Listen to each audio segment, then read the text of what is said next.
Where are we today? Herefordshire. More specifically to say King Arthur's Cave, which is very cool. See us on the other side. This is amazing. We're just going to briefly dissect why it's called King Arthur's Cave, very briefly, but it's more of a folklore myth thing, as you can imagine, because as we know, unfortunately for most of you, sorry to break your hearts, King Arthur weren't that real. How dare you? Stay tuned on the other side there.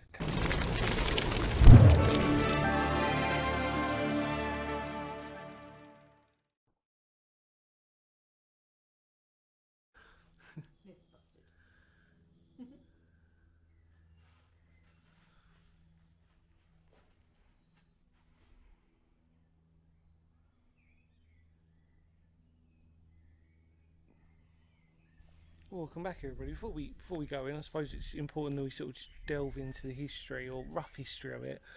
So, King Arthur's Cave, as we sort of alluded to, was the idea that really it's a mythical sort of name, as we know King Arthur. Incredible story, as I might share with you my tattoos later, if that's interesting enough to you. My King Arthur tattoos on my arm. Never really spoken about that, but hey, we're at King Arthur's Cave. Might as well just add a bit of history in my body. They've actually found a giant human, apparently, that was discovered in the cave around 1700s. And this is where really like the myth and legend started from it. But really, as to the cave itself, it is shrouded in folklore and superstition, as we sort of said at the beginning. And it was believed to have been had a part in the early legend of King Vortigern, who was a native British king who fought against the Anglo-Saxons who were invading at the time.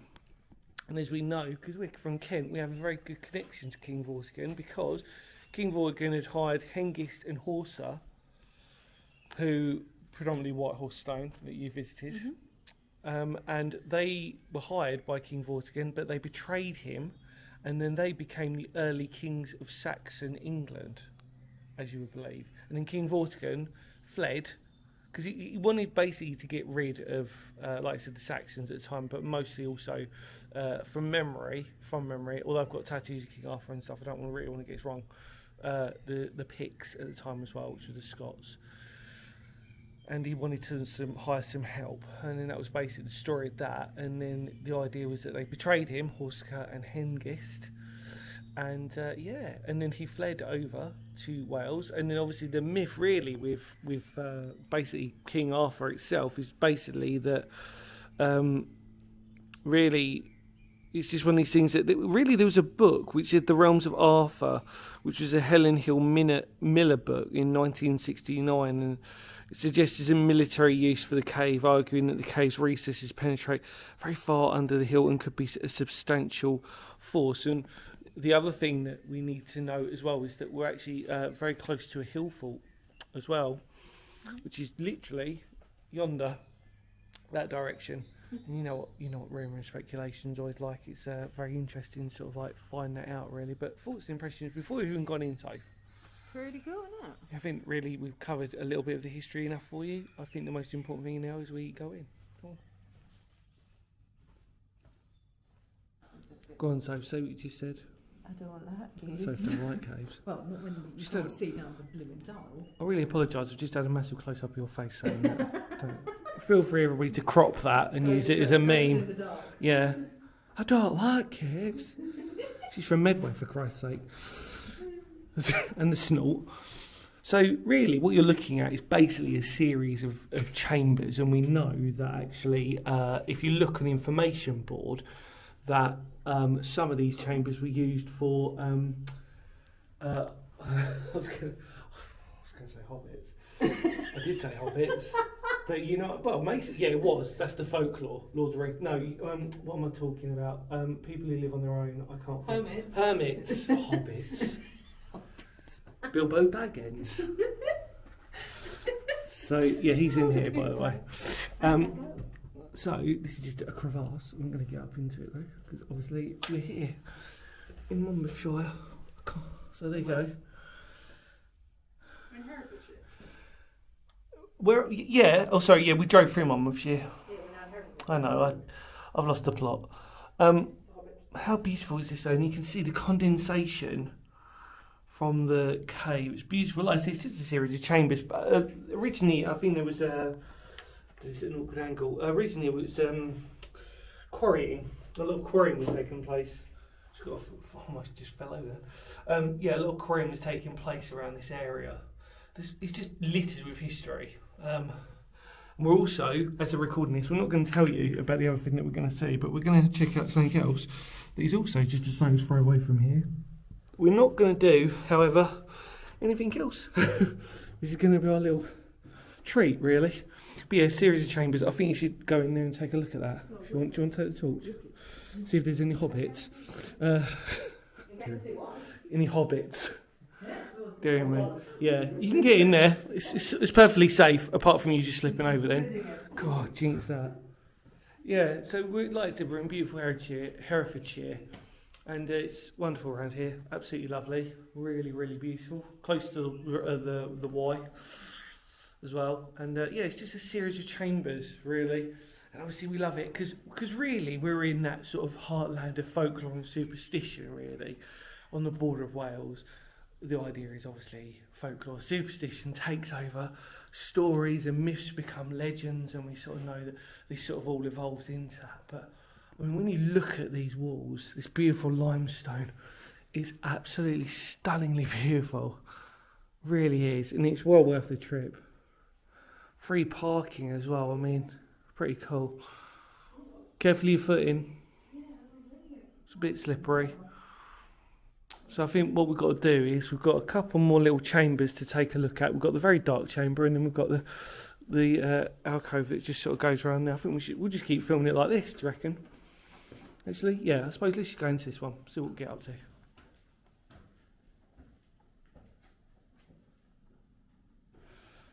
So it's got the torch. And you're on. It's actually just follow it. You're right. Sorry, yeah. It's okay. Yeah, you're right. What's happened? I just wanted to make sure you don't lose your foot. Genuinely thought you saw a bat then or something. Oh, that's no, spider. Yeah, a little alcove. Yeah, don't look up. There's some cave spiders. Legs. Is that my face in it again? Sorry. Don't see that. Don't see that. Do you want to take it and just move forward a little bit for me? Or no, you're not sure? I've got enough hands. Alright. That was her polite excuse for saying I don't want to get caught in any spider's web, so thanks. Yeah, that's it. There you go. Really, really cool. It shows how dark it is. Yeah. Look, because I'm looking at Soph now, you're pitch black. Yep. You just see the reflection of the light behind you. I mean, and it's cool in here as well. So it is absolutely baking outside. I mean, just a car. Oh, careful. Because again, I wouldn't have edited that out.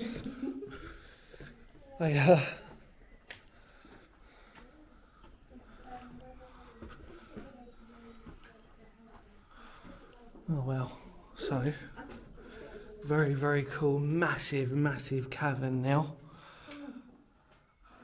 The thing is, normally you would shine your torch up, but it shows how dark it is in here because actually it's not illuminating it enough. I'm not going to say I brought the wrong torch because I don't think I did, because obviously I think a lot of you can get a really good idea of this. Beautiful little well there. You can imagine, if you look up, beautiful dome-like structure, simply amazing. Where's that? Oh my word, yeah, look at that. Didn't even see that. Yeah, that's all it is though, unfortunately. Like a little, yeah. You can imagine actually somebody living in this. Sort of just like, yeah, like a little cubby hole. I wouldn't say, not exactly cute cubby hole. I wonder how many people have camped up in this at night. We've seen a few little bits of evidence of burning and whatever. No, not. Yeah, I think the other thing is we know that obviously there has been. I didn't tell you this because obviously it's in my wheelhouse. They have found flints, bones, everything. So our ancient ancestors were using these as little sort of like places of refuge. And obviously, as I've always said, they always provide us way markers as well. So, but there has been evidence found of flints, and obviously, I told you before there was a giant skeleton in the 1700s that was found, but that got lost. So again, believe that what you will. How do you lose? I don't know. Pretty weird to sort of do that, but yeah. Very cool. If I stand here, Soph, if you want to just, for reference, if you take the torch, I just want to sort of show people how big this actually is, really. Because actually it is very, very large. If you point the torch up for me, that's better, just for the moment. You are a tiny speck in this massive cavern. Yeah, if you flick the torch around for us, like in an angle, that's it, brilliant. Yeah, keep going round. Yeah, amazing. It really does put perspective on this. Look at that pile of rocks down there as well. Yeah, amazing. Right, let's head out, I think. Yeah. Come on then.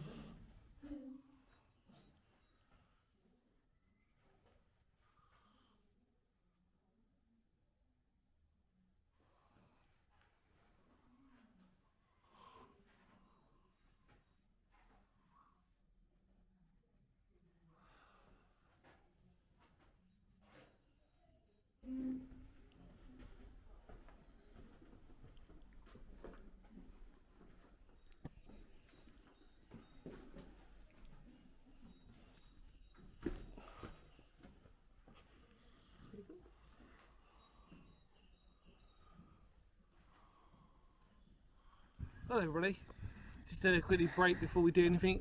I just want to show you my King Arthur tattoos. So this is my Lady of the Lake holding the Holy Grail. And that was my first ever tattoo. So she's held up well, I reckon. I don't know. And then on the King Arthur theme, if you hadn't guessed who that is, that's Merlin. Good old Merlin. Hopefully that's coming out. If I do that maybe, I don't know. Yeah. And then, interestingly enough, Morgana Le Fay. So that's basically my hand with my tattoos. And then yeah, on that arm. Is that coming out? So yeah, Lady of the Lake, Morgana Le Fay, and then Merlin. Amazing. There you go. Right, let's carry on.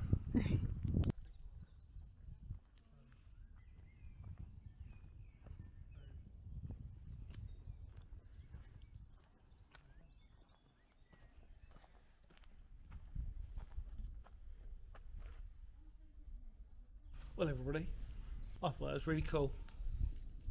It is really cool. Yes, thanks, Soph. Welcome. Anything else you want to say on it? So popular. It's really popular. We just you had to sort of pause in between filming for people to have a check out. It's small, but it tells an interesting story, and you can imagine the sort of history and relics that obviously would lie within that as a sort of like folklore element of it. And it does go further in than you think it does. Yes. It's like there are these couple of chambers, like it says, you've got these little holes, and you've got the beautiful sort of amazing sort of deterioration from the limestone itself. Yeah, in immortal words, I think it's history. Enjoy Sophie's Instagram photos, by the way, because I think they're going to be pretty good. You happy with all that? Yeah. I am as well. In more words, I think it's history, because history matters. We, of course, will see you all very soon. Take care for now. Feel free to spread the word channel. It goes a very long way. Encourage us to go to a place like this and film for you so we can show you. Yeah. Are you ready? Yeah. Kapow.